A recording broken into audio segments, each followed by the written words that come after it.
Well, it's a couple weeks before Christmas, and we were blessed with Santa's gifts of Lord of the Rings, War of the Rohirrim, and Kraven the Hunter. And I gotta ask all of us, were we bad this year? Because it sure as hell feel like we got coal for movie holiday Christmas. So let's make a fun game out of this. Which one is better?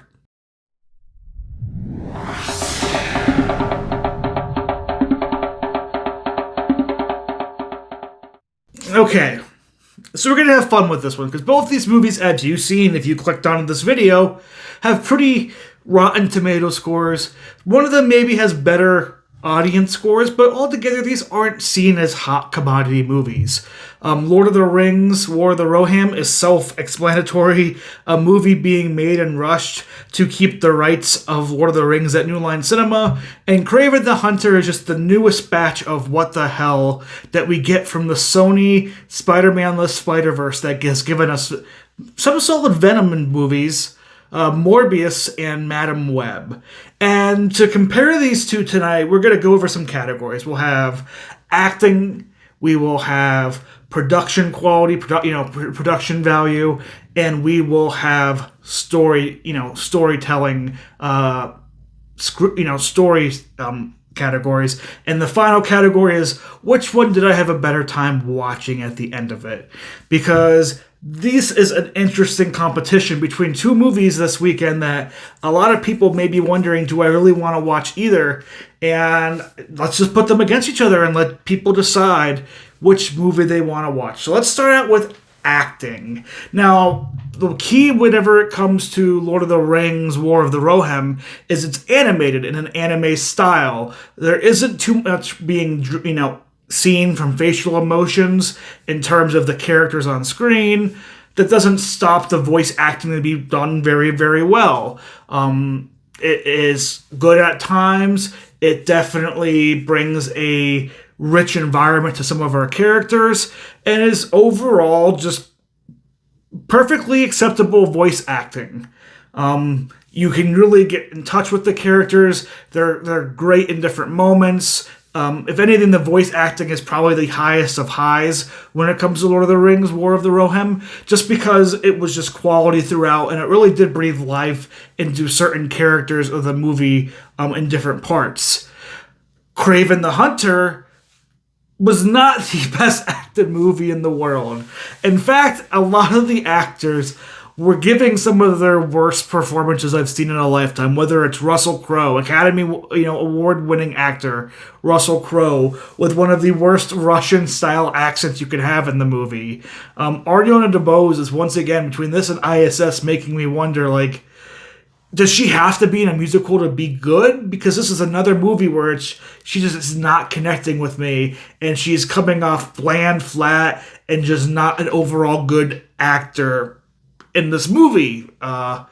You have other characters, like the antagonists and two antagonist characters outside the ones we've mentioned that are just cartoony, but not even cartoony in an entertaining way. Just bland cartoony, and Aaron Taylor Johnson doing his best audition for Batman.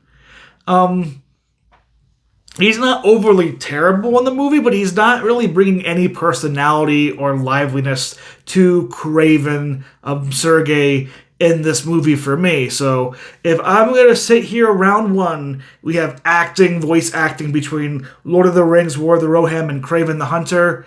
It's going to have to go to Lord of the Rings, War of the Rohirrim, just because I think the voice acting and the voice work through this movie was the absolute best part of Lord of the Rings, War of the Rohirrim. It was easily what has kept me engaged in that movie and, gave me some enjoyment in parts of that movie.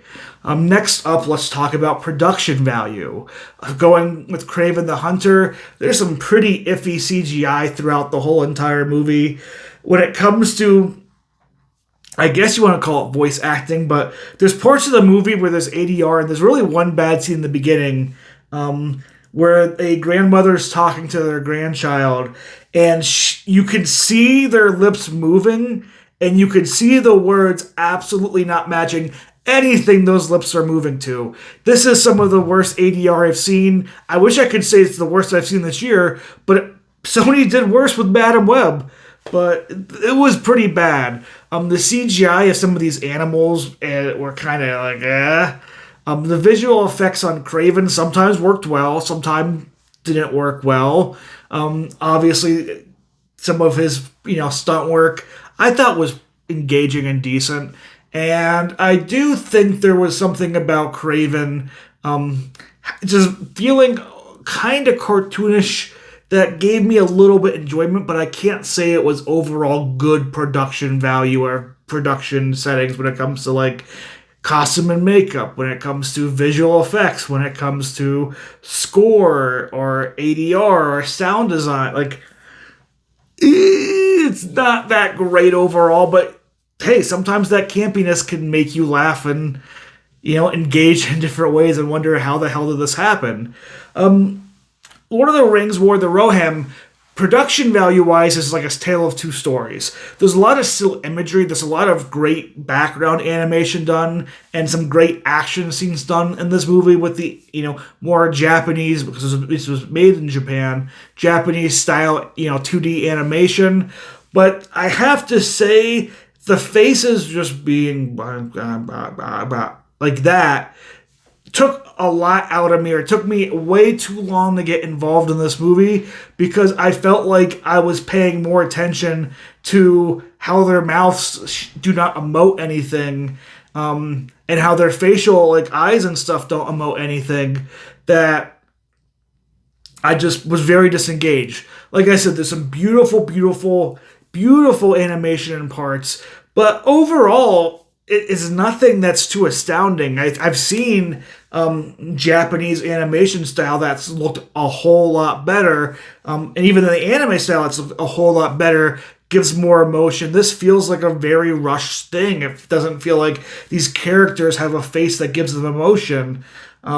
Whether it was multiple movies last year, whether it's some classics, anime does not mean you have these bland faces, but that's exactly what Lord of the Rings War of the Rohirrim got. But I still edge it into the the winning category here for just production, just because some of the imagery that was throughout the movie and the musical score, whether it was bringing up back beats from Peter Jackson's Lord of the Ring movies, or even some of the more interesting score elements they put in this movie, I really did enjoy, and it really elevated enjoyment of that movie, where I can't sit here and be like, yeah, I laughed how bad at how some of these animals looked, and I laughed at the really bad ADR with some of the sound work and stuff, and be like, yeah, Kraven the Hunter deserves the win in this category. It's a different type of enjoyment, but it's not an enjoyment that gives it a win. The third category we're talking about here is storytelling, and this is an interesting one because they're both overly cliche movies. Lord of the Rings War of the Rohirrim is just bland cliche after bland cliche, and they've managed to come up with the story with, I think, the least interesting part of Middle Earth in the original Lord of the Rings movies. You have Rohan. I guess you have the birth of Helm's Deep, per se, and you get a lot of, the movie takes place at Helm's Deep, but Rohan's the least interesting part of even the original Lord of the Rings movies. I would put Gondor above it. I would put because Gondor's at least sloppy with with what they have going on, and Minas Tirith is just an amazing built city. Rohan's kind of in the middle of nowhere farmland with horses, and only so much interest you can do with it. There's no wizardry in this one. There's no really mystical figures in this one. It's just a tale of a king killing another lord person in a fight, and that lord person's son wanting the revenge on said king, and all hell breaks loose because the king ignores his daughter because she's a female. Again, I think there's parts of this movie that work well for me. The main lead in the movie, the daughter of the King Hammerhelm, or Helm Hammer, really interesting character in points. I thought her character journey, while bland, while cliche, I still kind of enjoyed throughout. But most of the stuff around here was just very bland, very safe, very boring. Everything you've seen in any type of movie type cliches. And it really brought down my enjoyment overall of War of the Rohirrim, because when you're doing Lord of the Rings, it needs to feel, I think, special. It needs to feel better than bland. But this felt like a story you could just take out and copy and paste onto something in any different type of fantasy setting or any type of setting, and it just feels like a basic formula. Where Kraven the Hunter, I mean, it's cliched in some ways, of like the writing being so on the nose, being so like bland in different parts, being so just like stupid. But I found the fact that it was so stupid and was so on the nose and was so making me want to just like facepalm during the theaters, I got kind of enjoyment out of that. You ever hate watch something? You ever hate engage with something? You ever watch something that's so bad that you enjoy it? That was kind of the script and the story of Kraven. And the idea that, he's now this, they spend so much time in him as a kid and how he got these powers, as if we need justification on why this guy has crazy powers that can track and hunt people and give him superhuman strength and stuff. Like, we have enough movies where we can accept that without needing to go into like a 20 to 25 minute backstory highlighting to us how exactly this happened. This Craven's script was really, really bad. But I will take something bad that I can kind of laugh at over something that I think is just a copy and paste formula you can put in any type of genre, into any type of movie, and deliver a very basic, same, easy story there that we got in Lord of the Rohirrim. So for this round, we are going to go with Kraven the Hunter.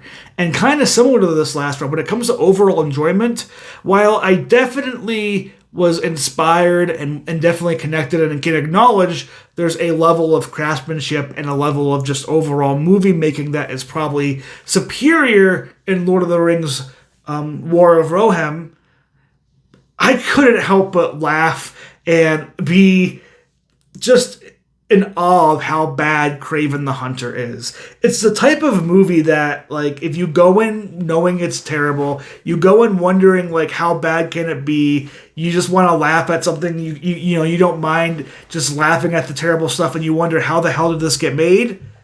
I think Kraven the Hunter could be a fun watch. Maybe not one I recommend in theaters, because unless you have like an unlimited pass and it's for free, I would stay clear of either of these movies in theaters. But for me, I enjoyed watching Kraven the Hunter more just because it was so bad it was entertaining. The ADR was so bad you were laughing. The lines you were having were so bad you were laughing. Some of the scenes and how they went through and the way the story moved and the action scenes and some of the facial expressions with the acting again was so ridiculously bad that I couldn't help but laugh. Whereas with Lord of the Rings, War of the Rohirrim, I was just mute and like, okay, for most of the movie. And when I go to movies, I want to do something more than just be like, oh, that's okay. Even if a movie is terrible, if I'm able to laugh and have a good time with it, I'm happy with my experience. I am okay never seeing Lord of the Rings War of the Rohirrim again. It's a cookie cutter, very basic, safe movie. I appreciate the beautiful score it has. I appreciate how much of the movie gave beautiful background drops and beautiful animation. But it was just an overall okay movie in a world, in a franchise that the standard is so high, where Kraven the Hunter has a standard and expectation so low that you're going in to watch the mess happen. And if you're the type of person that loves watching a mess, you'll love watching Kraven the Hunter. Like I said, do it on streaming. Don't waste money on this in theaters. So that ties this up 2-2. So it's going to come down to my ratings. How do I rate these movies? Who wins this weekend? And I have to say, even though I enjoyed watching Kraven the Hunter more in theaters, War of the Rohirrim gets the win overall, because I'm giving that a silver rating because I have to acknowledge the voice work in this movie was very good. The production value and the score and a lot of the animations was very good. And even though the story and my enjoyment didn't connect with me, I can't act like the reason why I enjoyed Kraven the Hunter is because it was a good movie. Kraven gets the bronze rating, which means in this weekend of coal bad movies, War of the Rohirrim, Lord of the Rings, wins this battle. But tell me in the comments down below, do you plan to see any of these movies? If you have seen these movies, do you agree with me with any of these takes? What do you think these franchises should do moving forward? But yeah, hopefully next week we start getting better movies. I know I still have Queer to watch this weekend in theaters and catching up on some stuff on Netflix like Maria and the Piano Lesson. But next week we have Sonic the Hedgehog, Mufasa, hopefully a Complete Unknown, and maybe The Brutalist somewhere. I know Nosferatu's right around the corner as well. I'm just crossing my fingers some of these movies get to theaters here so I can finish them up before the end of the year. But yeah, tonight was just an interesting night at the movies to where neither of the things I watched I can give good recommendations to. And it was a fun exercise to have them compete against each other here. But until I see you in the comments somewhere else, have a good time, stay safe, and enjoy the movies.